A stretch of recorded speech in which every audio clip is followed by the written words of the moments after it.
It's a cold winter's evening as I wander the streets of Cambridge towards King's College, with its white and grey Gothic towers pointing upwards into a black, moonless sky. And looking across the roofscape of the city, I can see the chimneys, some brick and some stone, some tall and some small, some simple and some ornate, perhaps representative of the people who live beneath them. I think back to the chimney-sweeps, the men and the boys, who over hundreds of years have kept these chimneys going. And this week I'm going to join in that tradition as I become a modern-day chimney sweep.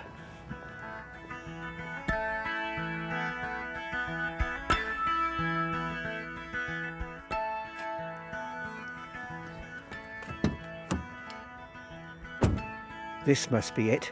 A little green Land Rover, and on the side of it it says Chimney Sweep, J.L. White.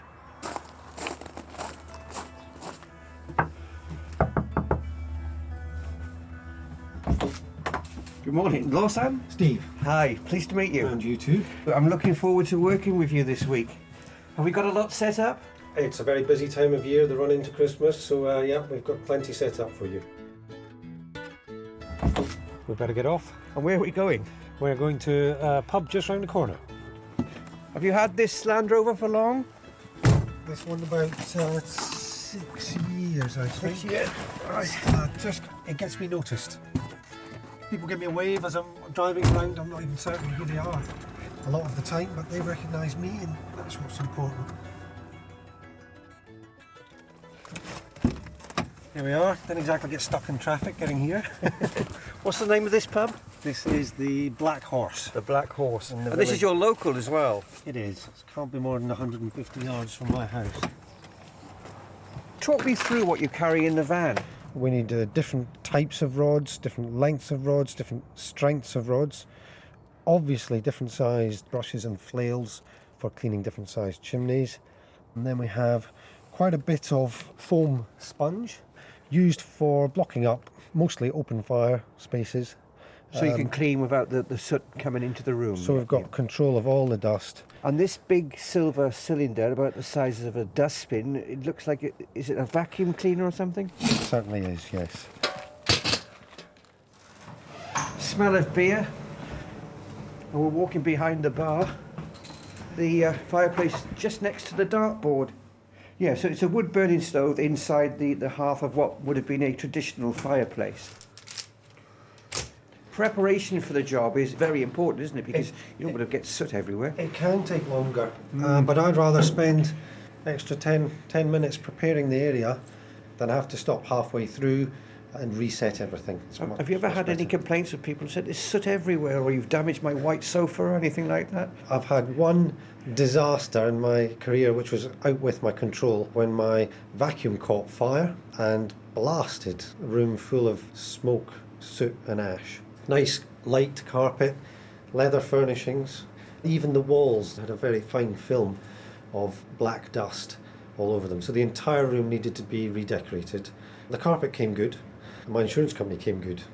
It's the only time I've had to call upon them, but generally there should be no excuse for a chimney sweep to make dust or soot. I guess chimney sweeping's come on a long way since climbing boys and all the rest of it. You would have assumed that they turn up with their flat caps and covered in soot. Some do. Even today. Oh, absolutely. There's plenty of filthy chimney sweeps around, but it needn't be like that.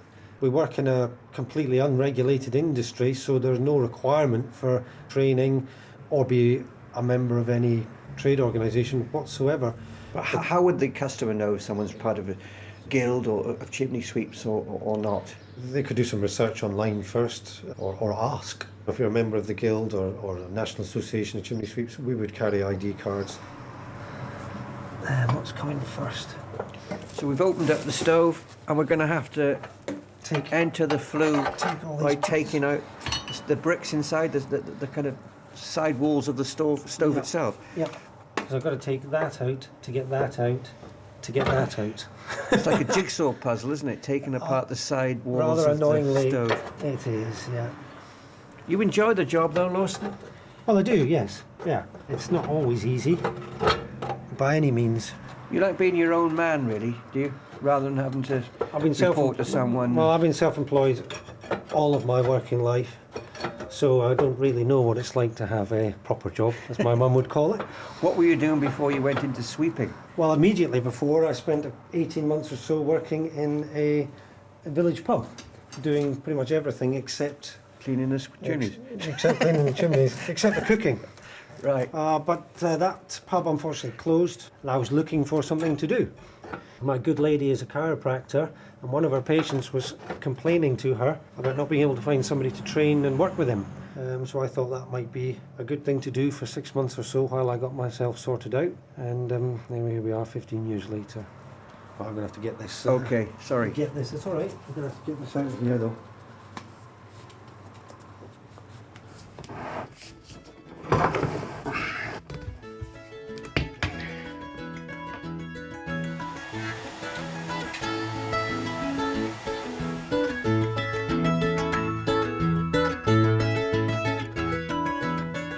So Lawson, how much does the average chimney sweep charge per chimney? For a normal sort of job, somewhere between 45 and 80 pounds, something like that.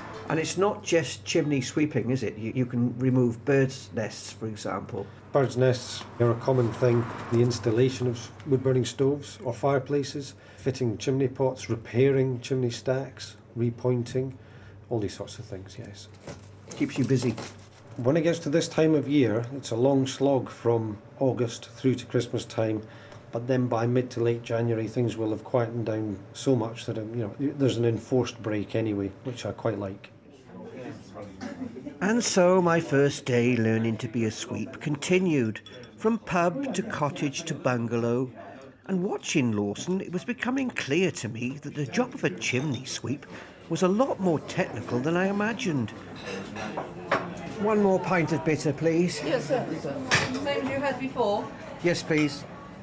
So that evening, it was back to the pub, homework in hand to prepare for day 2. Sipping a pint next to a real fire in a pub, and staring at the glowing embers and enjoying the moment. I guess a Buddhist monk might call this mindfulness. But, alas, Lawson's given me a chimney sweeping training manual to read. 149 pages. Updrafts, downdrafts, combustion and harmful gases.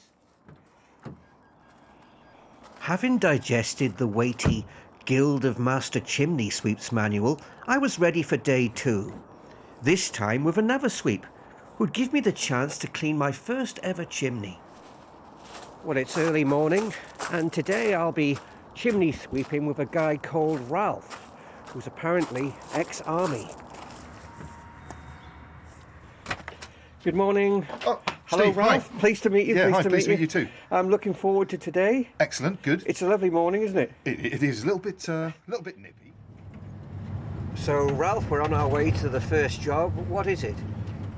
To be honest, I don't know what it's going to be, so when we get a bit closer, what I'll start doing is going through my approach procedure, as I like to call it. So just getting a feel for the house itself, and from the outside you can sort of have a good guess as to what sort of appliance is going to be inside, the state of the fireplace, so on and so forth. How long have you been sweeping? This is about year 4 or year 5, I think. Well, not I can't so remember. long then. No, not so long ago, no. And before that, what were you doing? Before that, I worked for the Office for National Statistics on a on a fixed contract as an area manager for the A census. desk job. Well, a field desk job, I'd like to call it. And then prior to that, I was an import-export manager for a firm that exported fresh produce, mainly potatoes, to Mediterranean rim countries, Canaries, Spain, that kind of thing. That was a really nice job. Thoroughly enjoyed that. What happened? Why did it go? Spain.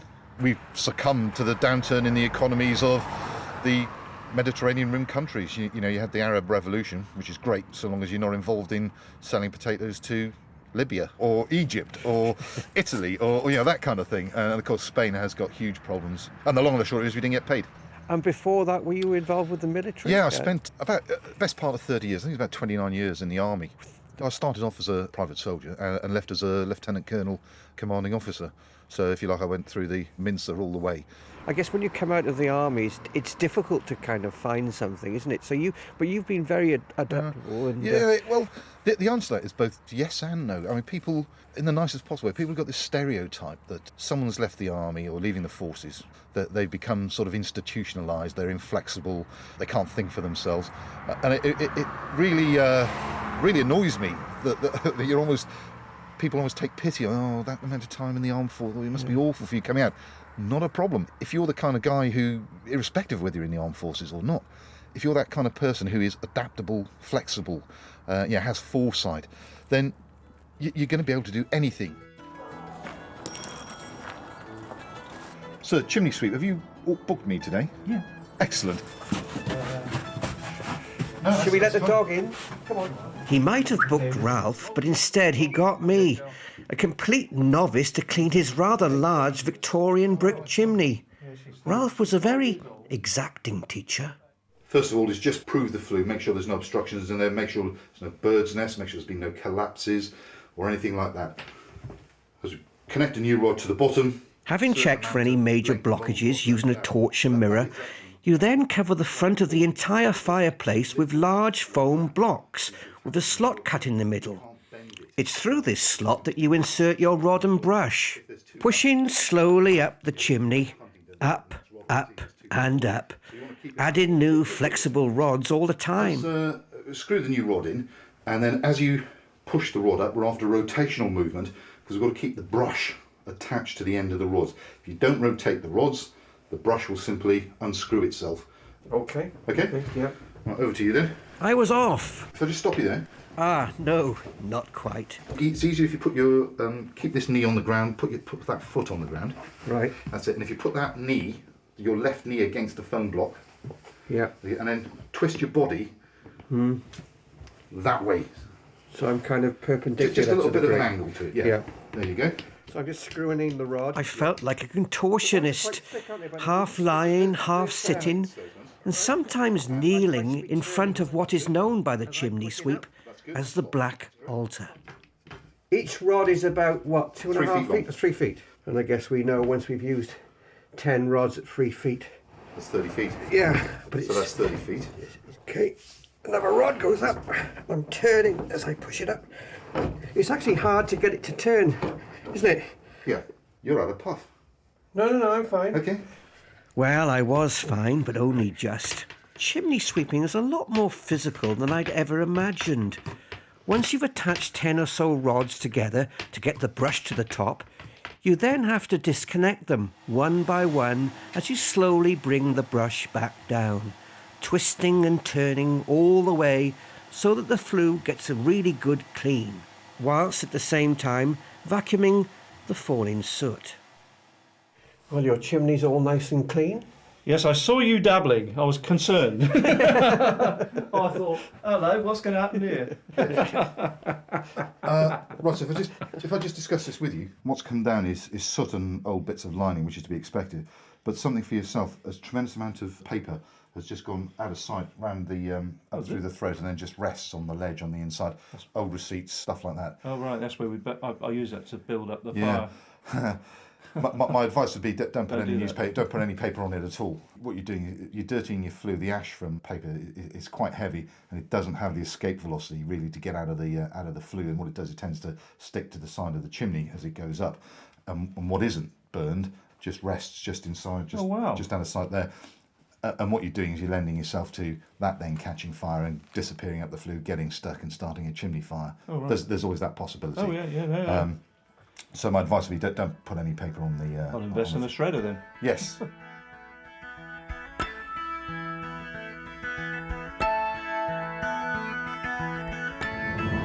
You were a lieutenant colonel, someone with quite high status in the military, and then you come out as a chimney sweep, which, now that I've seen it, doesn't have low status at all. No. It's a skilled job, but people assume that. Of course you they do, lose yeah. that kind of sense of pedigree, don't you? Well, in some respects, that's not bad. Where's the pressure?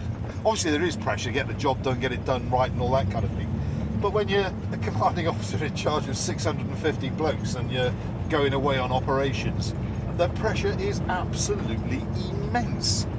If it goes wrong, the buck stops with you. It's as simple as that. So even though perhaps the kudos isn't there, the pressure is relieved, and I'm perhaps able to enjoy myself, my home life, my family. You're not waking up at 2 o'clock in the morning, as one of my commanders used to say, in a cold sweat, saying, what happens if this goal goes wrong? It's all going to stop with me. So it's a lot more relaxing in that respect, because you are master of your own destiny. I'm not going to get blown up, I'm not going to get shot at, I'm not going to be hauled over the coals by someone for something that I had nothing to do with. You know, my blood pressure's not up, and you're not burning the midnight oil over everything, over anything and everything. Your military heritage, do you find though it helps also with being a chimney sweep? I noticed, for example, you are strictly disciplined, Yeah. but you have those little touches like the finely polished shoes. You seem to be a man who likes detail. Well, as the saying goes, the devil is in the detail, and you never ever get a second chance at a first impression. And I've had shiny shoes since I was 16, so I don't see why I should stop now because I sweep chimneys.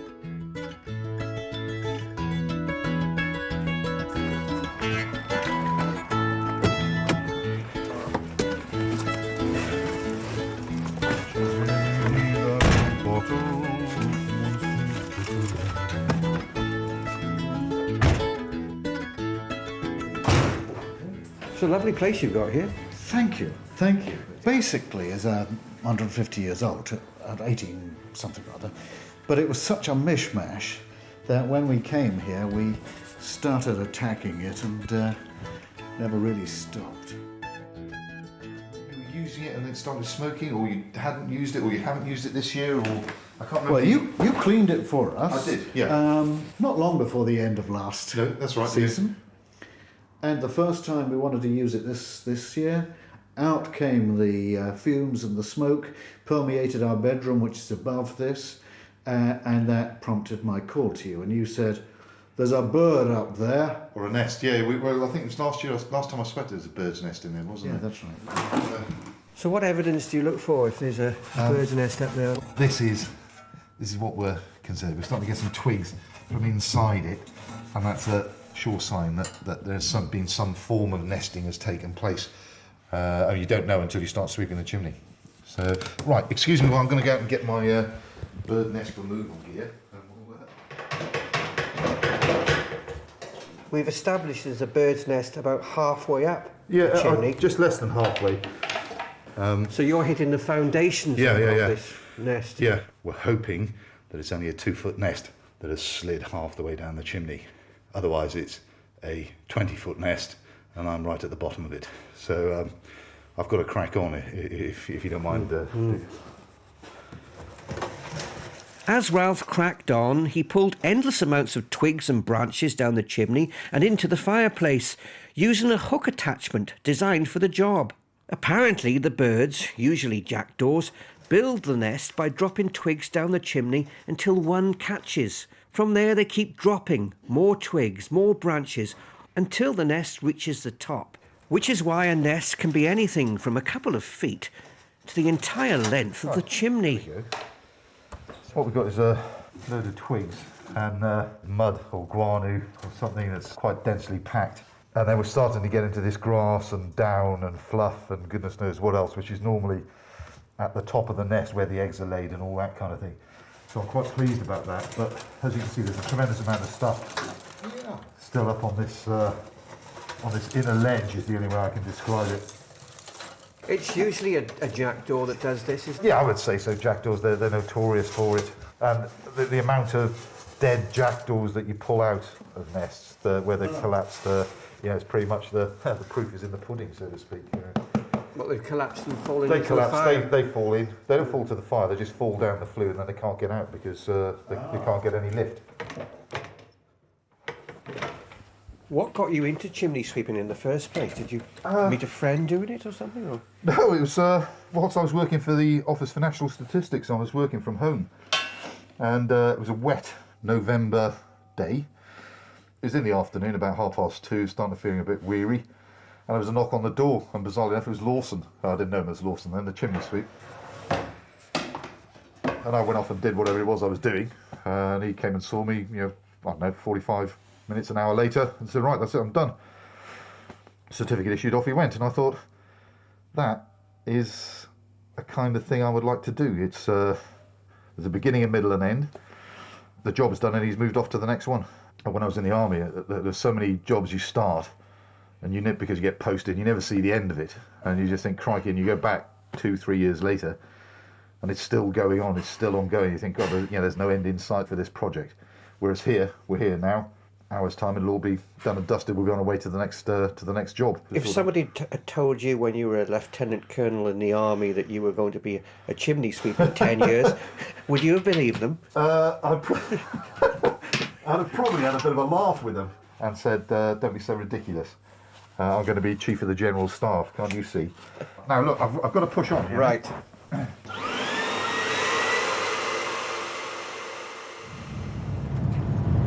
Driving through these villages, you see all these old little cottages and houses, and there's plenty of chimneys to go around anyway, isn't there? There is, and more people are starting to open up old fireplaces and get multi-fuel or wood-burning stoves installed, or just reactivate their open fire. Is that a fashionable thing, or is it a necessity with the economy? Is it cheaper to burn solid fuels? I think it's starting to dawn on people that actually there's an initial outlay on getting a stove installed, but then the return on that really can be quite good for the customer. And again, when people ask my advice, I always ask, what do they want from their stove? Is it just going to be, you're just going to use it once or twice a week, or is it going to become part of your integrated heating plan for the house? Do you want a back boiler on it? And then of course, how long are you going to live in the house? If you're only going to live in the house 2 years and then you're going to move on, it's probably not going to be cost effective for you to fit your stove, or to have a stove fitted, sorry. So you need to have quite a lot of knowledge as a chimney sweep. You're not just cleaning the chimneys. People ask you for advice as well, do they? Indeed. And what you've got to have is a thorough understanding of building regs, document J 2010, which is the building regulations that covers solid fuel appliances, general solid fuel appliances, gas appliances and oil appliances. It's not that strictly regulated in the UK though, but No. do you know if it's more regulated overseas or other parts of Europe? Oh yeah, without a doubt. And I think the Germans, they've got a very, very well regulated system where I believe I'm correct in saying that the chimney sweep, and we'll call them a chimney sweep, but they do far more than that. They're your gas safe engineer. Anything with a flue that vents into a flue, they take care of, and it's very regimented. And I think they've got a 3-year degree course running on it. It'd actually be nice if we could go that way, because people don't realise, I think, how dangerous malfunctioning appliances are. The Guild of Master Chimney Sweeps, which is my governing body, that they're sort of working very closely with the National Association of Chimney Sweeps, which are the two lead organisations, and coming up with unified plans and policies. So the certificates we write are all pretty much the same. The way we do things, the processes of doing things have all become a lot more standardised, which I think is very good news. So if one chimney sweeps goes there and does something, he's from the guild, you know that a standard of work has been carried out. That's good for me, but more importantly, it's very, very good for the customer, because they know what they're getting. There is a laid down format of work that they know will be provided for them. The more I chatted to Ralph about the job of a chimney sweep, the more perplexing it was that anybody, me included, could become a sweep with no training at all. Although, with all the fireplaces being opened up these days and the fashion for wood-burning stoves, it has become something of a recession-busting industry, so you can understand why some people want to give it a go. The rest of the week brought more wood-burning stoves to clean, more fireplaces, and another jackdaw's nest to remove. And so it came to my last day, under the watchful eye of Lawson White, who I started out with at the beginning of the week. Hello. Hi, morning. Hi, I've come to clean your chimney. Thank goodness for that. Can I come on in? Yes, of course. Thank you. Step right in. And here it is. Nice big fireplace. The thing about the brush is it's 14 inches across and the chimney's only 9 inches square, so there's a lot of resistance, and as Lawson's taught me, I need to really give the rod a good 180 degree twist, as it's coming down. Sharp upwards and then back down again. We'll need to do that again Oh, okay. to clean this chimney properly. So up again. There's a definite art to sweeping some chimneys. You over time develop a feedback from the equipment, using the rods inside a chimney, especially manual sweeping of chimneys with rods and brushes. You can feel some things that are going on, and there's a picture appears in your head of what's going on inside that chimney, and if there's a problem, quite how you might get around it. The brass connectors have become tight, so I have to hammer those. Well, I've got a mould grip. I'll just tap them with a mould grip, loosen the thread.